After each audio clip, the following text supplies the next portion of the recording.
话太要注意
good afternoon Himanshi, आवाज आ रही है? Yes ma'am, good afternoon. बाकी सब लोग कहाँ है यार? राहुल वगैरह नहीं आ रहे क्या? मैम पता नहीं, रत्रा को मैसेज करा था मैंने पर वो नहीं आई। मतलब आई थी ये है। चल एक बार राहुल से पूछोगे? Okay ma'am.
आवाज आ रही है सबको?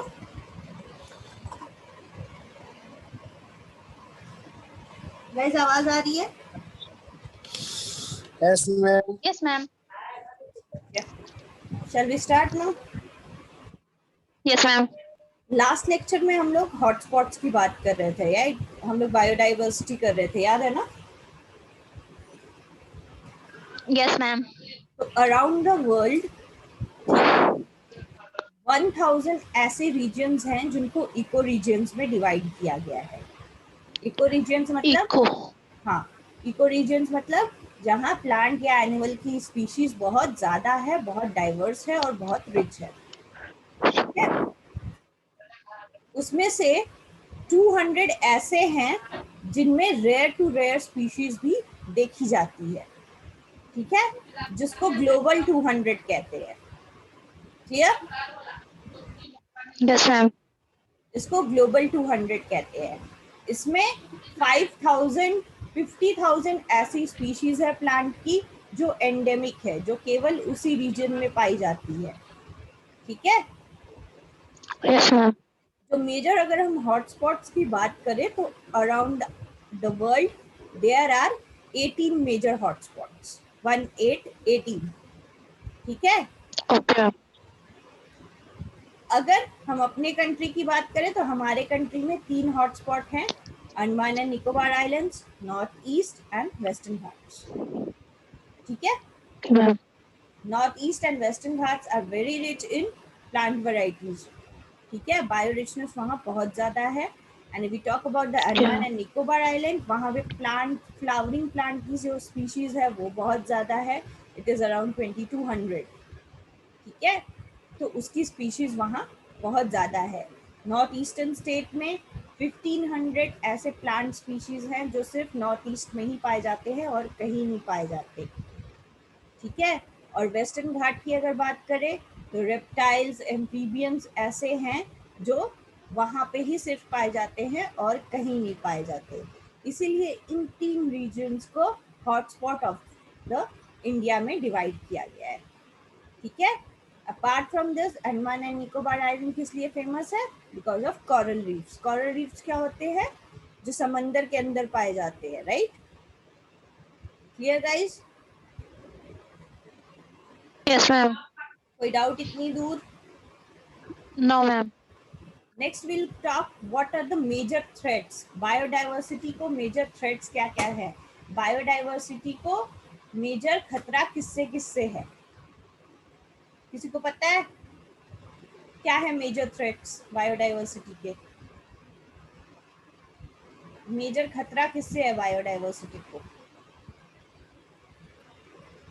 इनिशियली जब हमने स्टार्ट किया था, रिमेंबर मैंने कहा था फॉरेस्ट कटने से क्या होता है, एनिमल्स के जो वाइल्ड लाइफ हैबिटेट है उनको हम लोग हार्म करते हैं, राइट। उनके घर को हम लोग डिस्ट्रॉय कर रहे हैं, राइट। तो what one of the major threat is habitat loss of wild animals, right. क्योंकि जो जानवर है वो बेघर हो जाते हैं। Clear? Clear guys? Yes ma'am. Second one is poaching. Poaching मतलब जब हम लोग जानवरों को इलीगली मारते हैं, illegal killing, hunting of animals because of, क्योंकि हम उनके बॉडी पार्ट्स को बेच सके। लाइक हम लोग एलिफेंट्स को मारते हैं बिकॉज ऑफ इट्स टस्क, उसके टस्क को निकालने के लिए, या शेर को मारते हैं उसकी खाल के लिए, तो उसको पोचिंग कहते हैं, इलीगल किलिंग ऑफ एनिमल्स। तो मेजर 2 थ्रेट्स क्या है बायोडाइवर्सिटी को? एक, जो डिफॉरेस्टेशन की वजह से जो एनिमल और वाइल्ड लाइफ के हैबिटेट लॉस हो रहा है, एंड दूसरा जो इलीगल किलिंग हो रही है एनिमल्स की, जिसकी वजह से एनिमल्स एक्सटिंक्ट हो रहे हैं, ठीक है।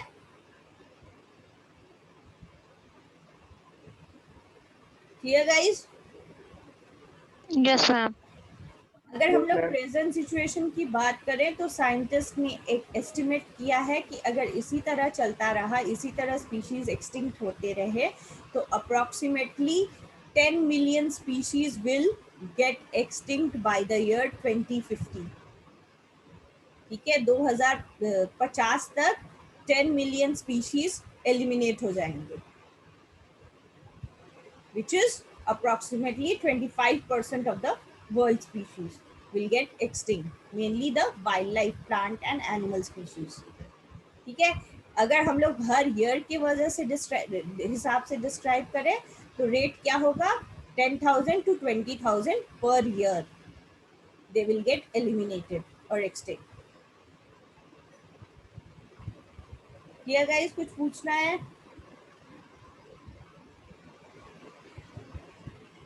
कोई नो डाउट? मैम। इसको मेगा नो मैम। एक्सटिंक्शन कहते हैं। अगर इतनी स्पीशीज एक साथ लॉस हो रही है तो इसको क्या कहेंगे? मेगा एक्सटिंक्शन कहेंगे। क्लियर? पहले जब मेगा एक्सटिंक्शन होता था तो न्यू स्पीशीज इवॉल्व होती थी, लेकिन अब मेगा एक्सटिंक्शन हो रहा है तो न्यू स्पीशीज नहीं आ रही है, ठीक है।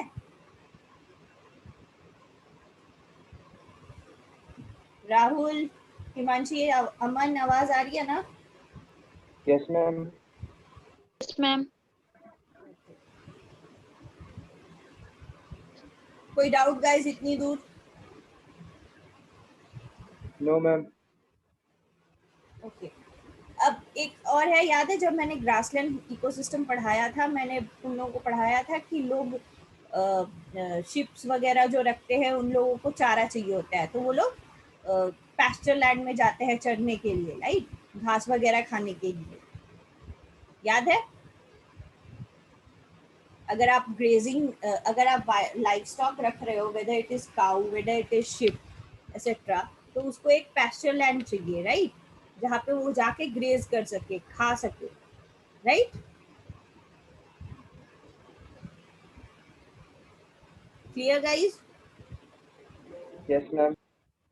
तो इसी तरह राजस्थान का एक केस था जहाँ पे जो लोकल लोग रहते थे वो लोग शिप रेयरिंग करते थे, ठीक है, उनको बेसिकली रबरीज कहते थे, उस माइग्रेंट जो लोकल लोग हैं उनको, तो वो लोग शिप रेयरिंग करते हैं, तो उनके एक हर्ड में कम से कम 1 लाख 1.5 लाख शिप्स होती थी। तो ये शिप्स क्या करती थी, आसपास के एरियाज में चरने के लिए जाती थी, पैस्चर लैंड पे, राइट, उसको खाने के लिए, ग्रेजिंग के लिए जाती थी।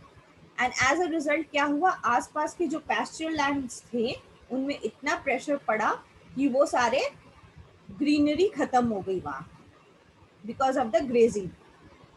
तो क्या हुआ, फॉरेस्ट डिपार्टमेंट को इंटरवीन करना पड़ा और न्यू लॉज निकालने पड़े जहां पे हम लोग इलीगल फेलिंग नहीं कर सकते, रेस्ट्रिक्टेड जोन बनाए जाएंगे जहां पे एनिमल ग्रेजिंग के लिए जा सकते हैं, और वैसे जोन को भी अच्छे से मॉनिटर करना पड़ेगा ताकि उसमें बार बार प्लांट्स और ग्रासलैंड्स आ सके और ज्यादा प्रेशर ना पड़े नेचुरल रिसोर्सेज पे। Clear guys? Yes ma'am. ये एक केस स्टडी था। दूसरा, डोडो के बारे में सब जानते हो, डोडो पहले पाया जाता था, अब एक्सटिंक्ट हो गया है। डोडो क्यों एक्सटिंक्ट हो गया? Because of habitat loss, deforestation इतना ज्यादा हुआ कि वो स्पीशीज सर्वाइव नहीं कर पाई। ओके, तो उनका जो नेचुरल इकोसिस्टम था वो टोटली डैमेज हो गया। इधर forest land was converted for agriculture और इंडस्ट्रियल पर्पस, या एक्सट्रैक्शन के लिए यूज हुआ नेचुरल रिसोर्सेज, ठीक है। तो उनका जो नेचुरल इकोसिस्टम था हम लोग वो मेंटेन नहीं कर पाए, and as a result we loss that species. Clear guys? Yes ma'am. Okay,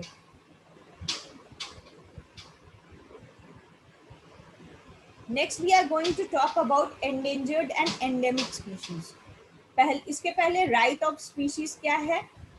हमारे कॉन्स्टिट्यूशन में एक लॉ है where we are giving right of life to everyone, whether it is animal, whether it is plant, सबको right है of living, and we human being we have no right to interfere in that। ठीक है, याद है हिमांशी, पढ़ाया था मैंने?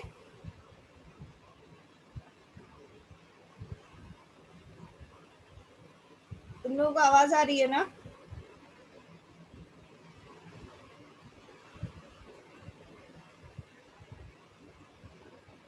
Yes आवाज आ रही मैम। है गाइस? हिमांशी,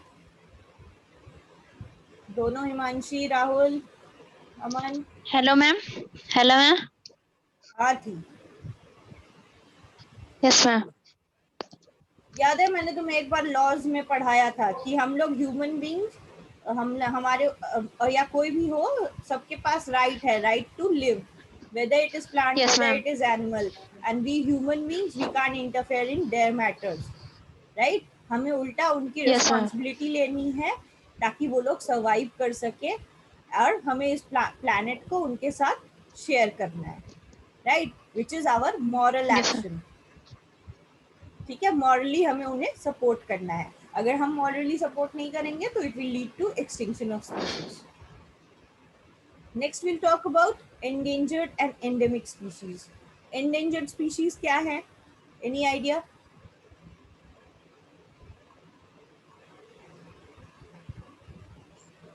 जिससे हमें खतरा नहीं है।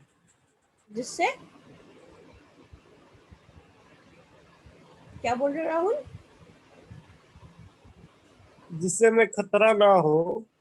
हमें नहीं, वो एनिमल स्पीशीज जो एक्सटिंक्शन के बॉर्डर लाइन पे है, ठीक है, अगर उनको हम लोग प्रिजर्व नहीं कर पाएंगे तो वो हमेशा के लिए खत्म हो जाएंगे, वो स्पीशीज को हम दोबारा देख नहीं पाएंगे, उनको एंडेंजर्ड स्पीशीज कहते हैं। Clear? Clear guys? Those species which are on the verge of extinction, like cheetah. चीता इंडिया से एक्सटिंक्ट हो चुका है। Clear? Yes, ma'am. Endangered species को बेसिकली हम लोग 4 कैटेगरीज में डिवाइड करते हैं। पहला है वर्नरेबल, दूसरा है रेयर, तीसरा है इंडेटर्मिनेंट एंड चौथा है थ्रेटेड। ठीक है? वर्नरेबल मतलब अभी उस स्पीशीज के थोड़े बहुत नंबर्स पाए जाते हैं, हमें उन्हें प्रोटेक्ट करना है, उसको कहते हैं वर्नेबल। अगर हमने उन्हें प्रोटेक्ट कर लिया तो वो अच्छे से मेंटेन हो पाएंगे, जैसे कि पांडा, चाइन पांडा जो चाइना में पाया जाता है। ठीक है? दूसरा है रेयर। रेयर मतलब बहुत ही लिमिटेड नंबर में ये स्पीशीज प्रेजेंट है, उसको रेयर कहते हैं, लाइक वल्चर्स। ठीक है? इनडेटर्मिनेंट मतलब वो स्पीशीज जो वर्ज ऑफ एक्सटिंक्शन में तो हैं, बट हमें उनका आइडिया नहीं है, हमारे पास उनका एस्टिमेट नहीं है कि उनका नंबर कितना है। और थ्रेटेन मतलब इमीडिएट एक्शन चाहिए उनको बचाने के लिए, वरना वो एक्सटिंक्ट हो जाएंगे। ठीक है? Clear guys? Yes, ma'am. और एंडेमिक स्पीशीज वो होते हैं जो एक पर्टिकुलर कंट्री में ही पाए जाते हैं। ठीक है? It is restricted to that country only, तब उसको एंडेमिक स्पीशीज कहते हैं। जैसे पांडा की स्पीशीज सारी चाइना में रेस्ट्रिक्टेड है, उसको एंडेमिक कहते हैं उस कंट्री के लिए। टाइगर्स इंडिया में रेस्ट्रिक्टेड है, तो उसको कहते हैं इंडिया के लिए। ठीक है? तो वो एंडेमिक स्पीशीज हो जाती है, रॉयल बंगाल टाइगर्स। इसी तरह प्लांट स्पीशीज में भी कई सारी स्पीशीज हैं जो एंडेमिक होती है। बर्ड्स को भी हम लोग एंडेमिक स्पीशीज में डिवाइड करते हैं। किसी को कुछ पूछना है? वाइल्ड लाइफ को प्रोटेक्ट करने के लिए कौन सा एक्ट बनाया गया है? Any idea?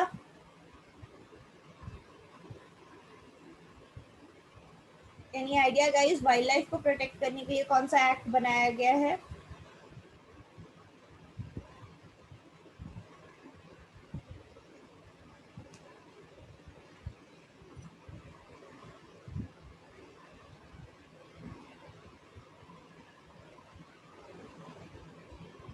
आवाज आ रही है तुम लोगों को?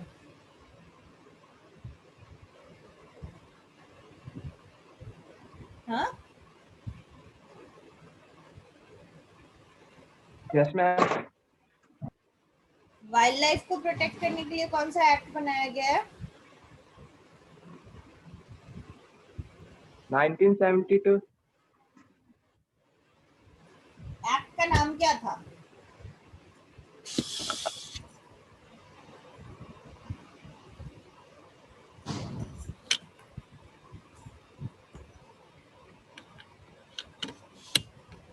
उस एक्ट का नाम क्या था जो पास हुआ था वाइल्ड लाइफ को प्रोटेक्ट करने के लिए? Wildlife Protection Act. Correct. Wild life को प्रोटेक्ट करने के लिए जो एक्ट पास हुआ था उसको वाइल्ड लाइफ प्रोटेक्शन एक्ट कहते हैं। इसी तरह वाटर के लिए वाटर एक्ट, एयर के लिए एयर पोल्यूशन एक्ट, ऐसे डिफरेंट एक्ट्स पास हुए हैं। एनवायरनमेंट के लिए एनवायरनमेंट प्रोटेक्शन एक्ट, ये सारे एक्ट्स पास हुए हैं जिससे लॉज बने हैं जिनको फॉलो किया जाता है in order to conserve it. Clear? जब बायोडाइवर्सिटी की बात करते हैं तो उसको कंजर्व करने के लिए वी स्पेशली हैव 2 वेज। पहला है इन सीटू कंजर्वेशन एंड दूसरा है ex situ conservation. In situ conservation क्या है? Anyone has any idea?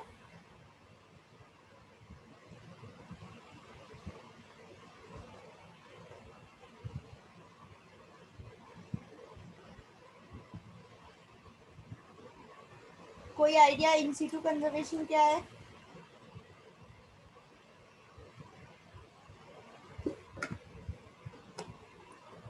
No ma'am. Conservation क्या होता है? कंजर्वेशन का मतलब किसी भी स्पीशीज को प्रिजर्व करना, राइट? ताकि वो खोए मत, ताकि वो एक्सटिंक्ट मत हो। इसी तरह किसी भी स्पीशीज को प्रिजर्व करने के लिए दो तरीके होते हैं, which is in situ conservation and ex situ conservation. जब हम इन सीटू कंजर्वेशन की बात करते हैं, मतलब हम उस स्पीशीज को उसके घर के तरह माहौल दे रहे हैं उसको प्रोटेक्ट करने के लिए, ठीक है? Whether it is genetic, whether it is ecosystem, सारा हम लोग उसको वैसा ही नेचुरल माहौल दे रहे हैं उसको प्रिजर्व करने के लिए। जैसे फॉरेस्ट को हम लोग डिफरेंट पार्ट्स में डिवाइड करते हैं, protected area, wild life sanctuary, national park, पता है ना तुम लोगों को? Yes ma'am. Basically protected areas क्यों बनाए जाते हैं? प्रोटेक्टेड एरियाज किसी भी एक स्पीसीज को वहाँ पे कंजर्व करने के लिए बनाया जाता है। प्रोटेक्टेड एरिया के अंदर जो स्पीशीज पाई जाएगी उसके ऊपर कंजर्वेशन का काम चल रहा होगा और वो एंडेंजर्ड स्पीशीज होगी, ठीक है? प्रोटेक्टेड एरिया को दो पार्ट में डिवाइड किया जा सकता है। दो तरह के प्रोटेक्टेड एरियाज होते हैं, पहला है नेशनल पार्क एंड दूसरा है वाइल्ड लाइफ सेंचुरी, ठीक है?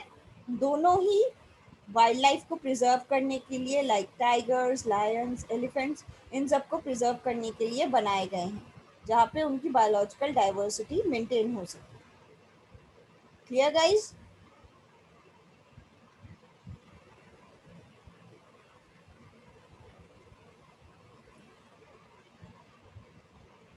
Yes ma'am. Tiger, crocodile, elephant, सबके लिए प्रोजेक्ट्स कंजर्वेशन पास हुए थे। Conservation project for crocodile, conservation project for elephant, conservation project for tiger. Project tiger के ऊपर कई बार नोट्स भी आता है कि right short note on project tiger, कि कैसे कैसे उनकी गिनती बढ़ी और कैसे हमने उन्हें प्रिजर्व किया। इंडिया में कितने टाइगर रिजर्व पाए जाते हैं, ठीक है? तो बेसिकली हम लोग क्या कर रहे हैं, नेचुरल एनवायरनमेंट दे रहे हैं, उन्हीं के हैबिटेट में एक एरिया को आइसोलेट कर दे रहे हैं जहाँ पे कोई ह्यूमन इंटरवेंशन नहीं होगा। Humans won't go there, won't visit that place, और वहाँ पे हम लोग क्या करते हैं, उनको नेचुरल एनवायरनमेंट देते हैं ताकि वो सर्वाइव कर सके। इंडिया में currently there are 89 national parks and 500 wildlife sanctuaries, ठीक है? 89 national parks and 500 wildlife sanctuaries. तो टोटल प्रोटेक्टेड एरिया इंडिया में कितना है? 589, दोनों को ऐड कर देते, ठीक है? Kaziranga national yes. Park, Ranthambore tigers के लिए, ये सारा कुछ है। मानस वाइल्ड लाइफ सेंचुरी, ठीक है? कान्हा, गिर फॉरेस्ट लायंस के लिए, ये सारा कुछ उनके प्रिजर्वेशन के लिए बना है, ठीक है? Yes ma'am. तो बेसिकली गवर्नमेंट क्या करती है, इंटीग्रेटेड प्रोटेक्टेड एरिया सिस्टम बनाती है। हर एक बायोजियोग्राफिक जोन के लिए इंटीग्रेटेड प्रोटेक्टेड एरिया सिस्टम बनाती है, IPAS कहते हैं जिसको, in order to conserve that species. ये ज़रूरी नहीं है कि एनिमल के ही केस में हो, ये प्लांट्स के केस में भी होता है, ठीक है? किसी भी प्लांट्स की स्पीशीज जो एंडेमिक है, जिसको प्रिजर्व करना है, उसके लिए भी हम लोग प्रोटेक्टेड एरियाज बनाते हैं, जैसे बायोलॉजिकल पार्क्स, ठीक है? Clear guys? Yes ma'am. Next, what is Yes, ma'am. XC2? What is XC2 conservation? Any idea? In situ तो नेचुरल हैबिटेट में हो गया, XC2 क्या होता है?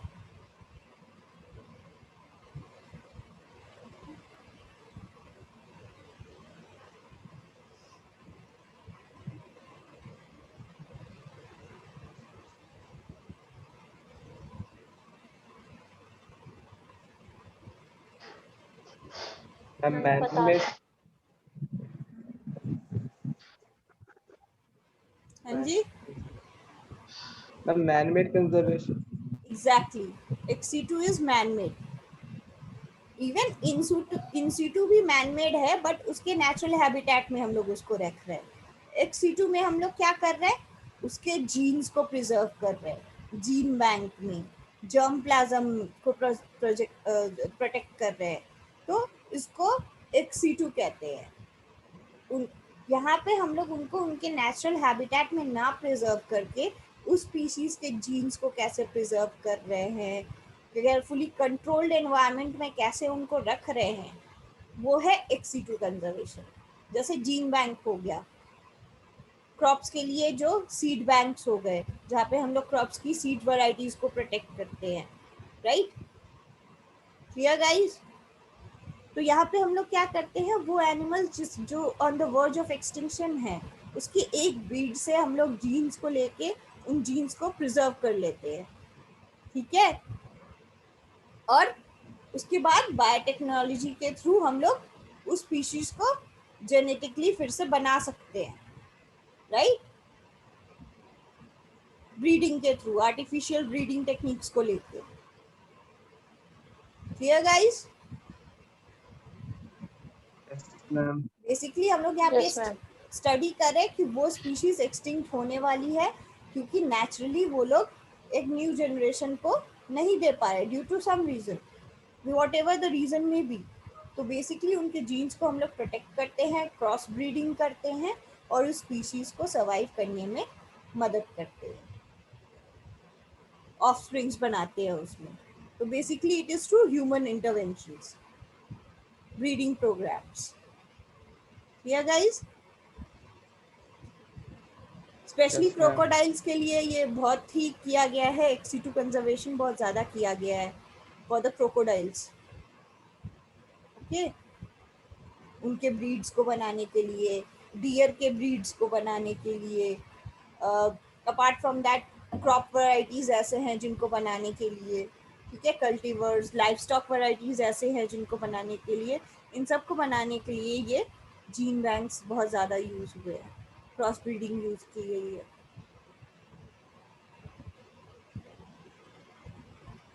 Clear guys? Yes, ma'am. कोई डाउट इतनी दूर? Yes, ma'am. This was all about biodiversity. We have finished biodiversity today. ठीक है? Yes, ma'am. ये नोट्स मैंने फेडिना में डाल दिया है, देख लेना। In the next lecture Okay. we'll start with environmental pollution, जहाँ पे हम लोग हर एक पोल्यूशन के बारे में पढ़ेंगे, whether it is air, whether it is water, noise, thermal, nuclear, सारा कुछ पढ़ेंगे हम लोग। What are the major causes? Okay. सब कुछ in depth, ठीक है? Okay. इन नोट्स को गो थ्रू करना, कोई डाउट होगा तो मेरे से नेक्स्ट लेक्चर में पूछ लेना। Okay, ma'am.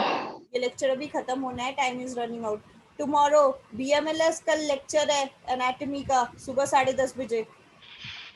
अमन, Rahul, Shivani, Yes, ma'am. Anatomy हम लोग नहीं कर पाए थे पिछली क्लास में बिकॉज ऑफ कनेक्शन एरर, तो कल I will be taking extra class, ठीक है? 10:30 बजे। Okay, ma'am. And Himanshi, media ethics, Yes, ma'am. Media ethics का लेक्चर है 11:30 बजे, ठीक है? कल, Okay, ma'am.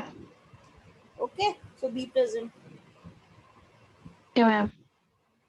ठीक है guys? Just go through the notes, कोई डाउट हो तो मुझसे पूछ लेना कल। Okay, ma'am. Okay, will meet again tomorrow then. Okay, ma'am. Bye.